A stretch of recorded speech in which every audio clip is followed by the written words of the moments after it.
Welcome to another edition of Northern Heat. And today our special guest is Marshall Button. Marshall, you're an actor, director. You've been involved in a number of different things. You're the creator of the HubCap Comedy Festival. And you do have on the comedy side, your alter ego is Lucien. So people might know you more as Lucien. So thank you very much for being on the show. It's a privilege to have you here today. And how you doing today? I'm doing pretty well. I'm, somewhat close to the North Shore, but never close enough. When you're in Moncton, you're in southeastern New Brunswick, and yes, it's gotten to be a much better place over the last 50 years or so, with all the northern people moving down here, creating a friendly but hardworking, prosperous place. So I'm anxious to head up your way. We'll be spending a week on Yohal Beach this summer, which is always a highlight of every year. So, yeah, doing fine. You were telling me the other day that your son is now living here in Bathurst, so that's good. And you're a grandfather. That's right. I have a granddaughter in Bathurst, who is the apple of our eye, Emmy Lou.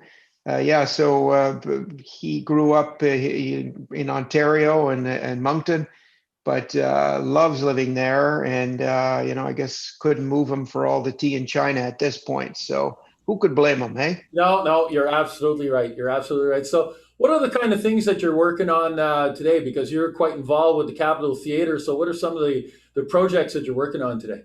Well, Bob, as you mentioned, I work primarily as a creator of theater and comedy, and that's been this past, I know it sounds like a broken record, but it's been a kick in the teeth for us in that business, because it demands people congregating together in rooms and breathing the same air.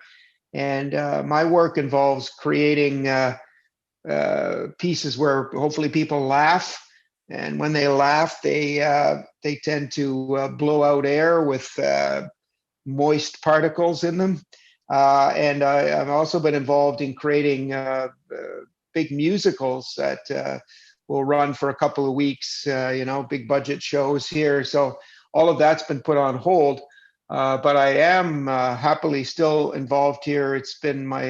This year's my 25th consecutive year, spending a couple of weeks every summer with children who come and participate in theater camps here in Moncton, and they come from all over. We've had, interestingly, this week, children of people who were past participants of our school, we're into the second generation here. It's pretty wild and weird. Well, that's really interesting that you're into the second generation of kids going through. That's pretty amazing, actually, when you look at it. And the other thing too is that you're bringing people from other countries to come here. So my hat's off to you guys for being able to do that.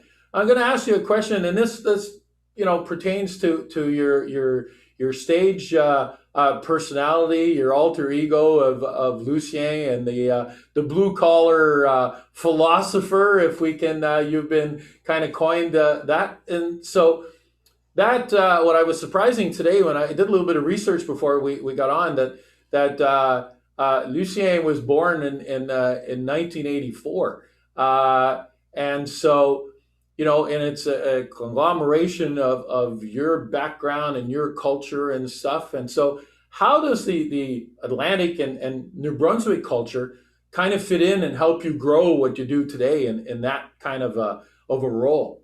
Well, he may have been born in 84, but he was conceived in 1977, let's say. First summer I worked in a paper mill during my university days. And like a lot of people living in communities where we had mines and mills, weren't always the most pleasant places to work, but they certainly paid very well. And you appreciate it, the fact that your father and your uncles and all these people that spent 30 plus years working in a place like that, the amount of effort that it took and the discipline and the willingness and drive to provide for their families. So, I'd be there from mid-April until late August, and appreciative of the fact that I was going back to school and looking at these guys next to me and say, well, he's going to be here when I come back next summer. What I picked up on as a, first an 18-year-old working in a pulp and paper mill in Dalhousie, my hometown, where these guys who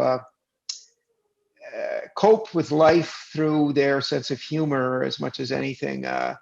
It gave you a kind of sense of, well, we're all in this together. There'd always be this typical thing that go on in the mill where these guys would find each other's eye, and they kind of like yeah, we're here, but we're getting through it, kind of thing. And I think humor was a way for them and to cope with the situation, but also to make life more pleasant. And I was perceived as someone who was not going to be there. So interestingly, I became a good listener, and a lot of these guys would open up. They were brutally honest about their lives.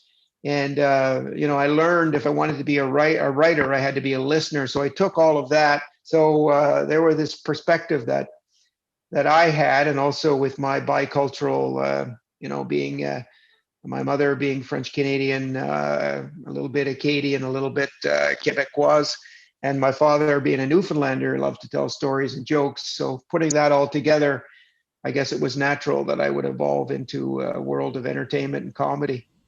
Well, it's interesting, the story and everything you bring up about the different cultures and the people that you grew up with. But that story and what you do today on stage is still very relevant, and people receive that well. They hear it, they understand it, and so it's still a really good story to be able to tell, and it does represent still some of the parts of the province of New Brunswick.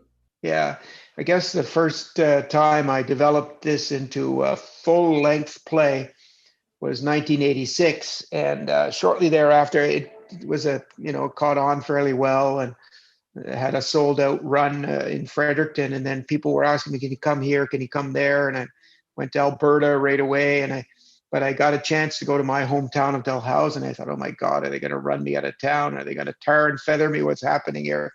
But it was a fabulous, packed house.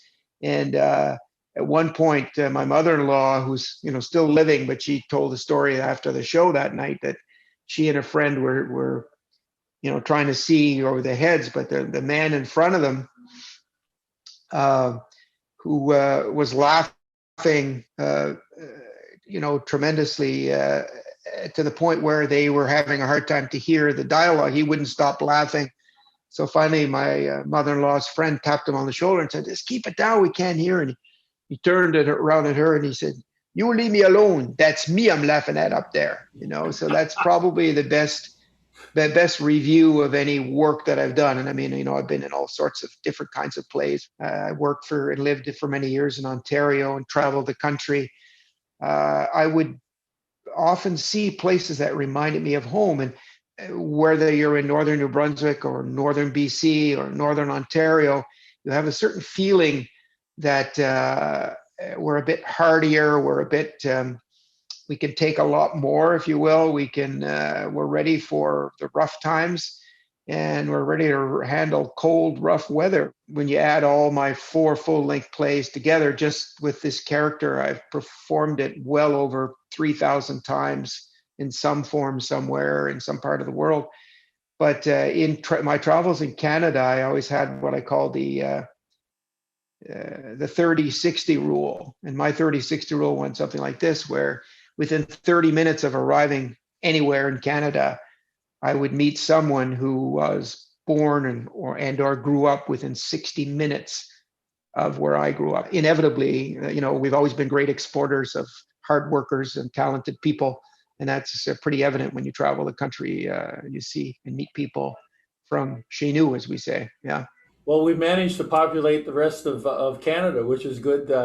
It's really good news. I really appreciate the fact that you come on the show today. The work that you're doing to be able to promote our culture across Canada, across the United States. And again, you've also been abroad and done your show. So my hat's off to you for that. I really appreciate that you do that for us. And I want to tell you to keep up the great work and the great work that you're doing at the Capitol Theatre with the kids. I think that's a great initiative, and it promotes our region again. Okay, so that's good, Bob. As Lucien would say, don't work yourself out of a job, toi, là. No, you're absolutely right. Well, again, thank you very much. There we are, another edition of Northern Heat for this week, the place where we tell the stories that haven't been discovered yet.